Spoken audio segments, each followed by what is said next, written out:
এইটো হ'ল চাও চাও।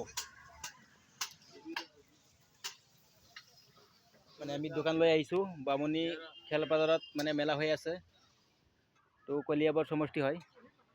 ইয়াত পানী আছে আৰু ইয়াত আমাৰ বাবৰচি মাছৰ চব্জি বনাই আছে। এইটো হ'ল মোৰ কাৰিকৰ। 30,000 টকা দিওঁ মাহত। অৰিজিনেল সব পাব, অয়েল, তেল, চচ। এটা আছে বুট ভাজা, এটা আছে স্পেচিয়েল পাপড়। ভাত বনাইছোঁ খাবলৈ। এইটো হ'ল ৰাম জলনাৰ গেট হয়, ইফালেদি যাব লাগিব। ইয়াত বহুত মজা মজাৰ, এইটো আমাৰ হোটেল হয়।